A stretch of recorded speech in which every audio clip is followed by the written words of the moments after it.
this may be a good way for people to look at things that take it hard on themselves because of like the family they have or the background they're from.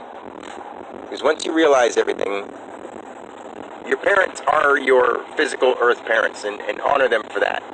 But the mistakes they made and the horrible things they may have done to you, or the great things they may have done for you, they are all, in a way, misleading from the actual truth, because even the greatest thing in this world is nothing compared to the greatest thing and what we're really capable of. So yes, thanks for all those good things, and thanks for all those bad things, just for those experiences. But when you realize that your parents are just this physical world's way of expressing you, the vehicle in which you came this time, you know, it doesn't make a lot of sense in a logical mind. But when people die and your life flashes in front of your eyes, it seems like it all happens at once. Well, God is basically the idea of that, but there is no beginning or no end, so it's all possibilities happening. So we need a tool, like a parent, a vehicle to express itself. So it birthed the idea of time in a person. Okay, but how did it do that in a person? Because there is no time. So it went back, forth, back, forth, back, forth, made up so many scenarios that they all come back to one in this circle kind of pattern. Yeah, makes sense. Well, now, there is no, okay, beyond the light and beyond the dark, there's something that we can't see or even comprehend as people.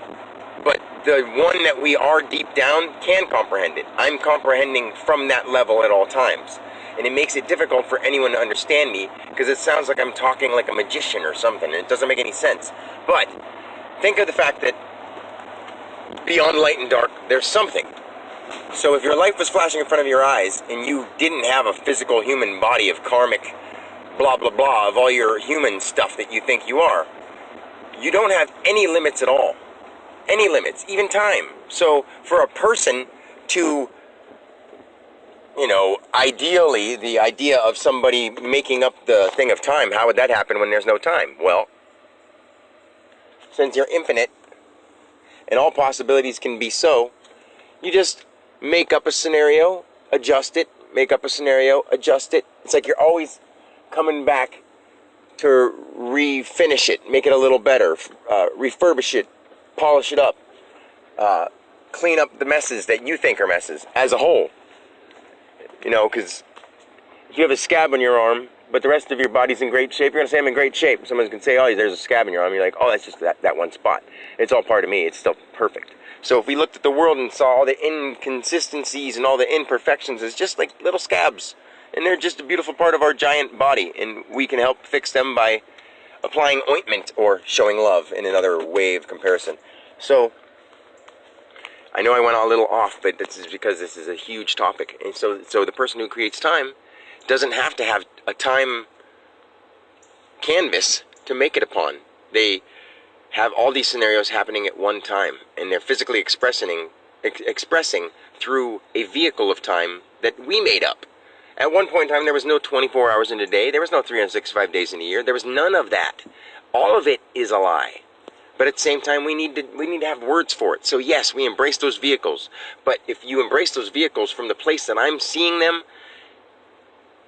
which I'm definitely not crazy. Most people, anyone who can't comprehend this, by the time they leave the world in this lifetime, they'll realize that I was right and they were crazy. But until then, or until they realize what I'm talking about, they'll think I'm crazy, which is totally fine with me.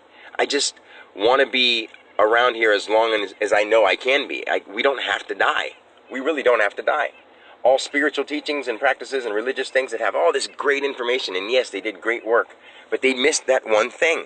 They don't understand the void. I understand the void because it's right now, right here. We're nothing. We are all these things appearing in nothing. But without time, you don't need to have anywhere to be. But you make up time so you can have places to be. But then what do you do with making up that time? Well, I got to make physical things to fill that space. So I'll put some stuff there. And then those things, let them act for themselves. And then they start thinking and they start creating and they start thinking and they start creating. And the ground takes the seed and turns it into a tree so the tree can supply birds. And this is all happening at one time. See, if you see the tree from the nest and then go backwards, or you see the chicken from the chicken and then go back to the egg, you don't have to have an egg. You just have to have a way that they all happened. But they didn't have to happen for for a person to understand them, or an animal to understand them, at least an intelligent animal, because animals don't really, care of how things happen. They're instinctual. They know this already. They're not on a time schedule. They know this. Animals know this, and we think they're stupid because we're intelligent. We have cars, and we have suits and ties. Like, no. How ridiculous do you really feel, if you really comprehend what I'm saying, how ridiculous do you feel that you think we're smarter than nature that created us? It's like a kid growing up and their parents teaching them all this stuff, and then the kid saying that they're better than the parent because the outside world showed them some other stuff that their parent didn't show them. But like nature itself is the ultimate parent that gave us everything, and then we sort of turned around and started taking from it and taking and taking and taking, but it still loves us. And there's a point where it loves you enough, but it has to do something. So nature is doing the cleaning itself because of us. It's all happening rightfully so. This is a righteous life. It's all happening according to plan, but there is no plan because it's all happening now. So we can go back and adjust it at any time. But the only way we can go back and adjust it is to connect to the source. I can help teach people how to do that. I can show people how we can actually make this world the most amazing, fantastic, unbelievable thing it could ever have been. There doesn't even have to be planets anymore, but we'd have to have so much thought, power, and effort to do that. So why would we want to get rid of planets? We don't want to do that. Planets are cool. That's a good idea. That's a good structure. See, there's a lot of things that we've already structured in our minds, in our mind, that make a lot of sense. Why are the old planets still there? Because they were still living things and we still love them. And nature isn't just on Earth. Nature's everywhere. The universe is nature. The universe is natural. Another planet, if you went there, you're saying, oh, this is unnatural. No, it's natural. It's just not right. It's not what you're used to. Everything is natural. Even artificial flavors. If you can get past the thing and artificial this and artificial that, they're all from somewhere, so they came from something. So I don't know really where to go from there because I could just go forever. I could talk the rest of my life about this because it's the same thing, just being said in different ways that hopefully people understand it eventually. I love the world and I love everyone in it and everything in it. I love nothingness. I don't even need to have a world to love. I just love. I am love now.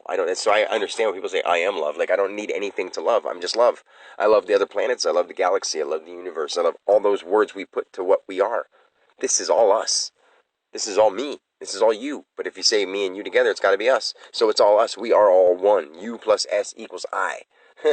Not really, but you know what I'm saying. I love you guys. Peace.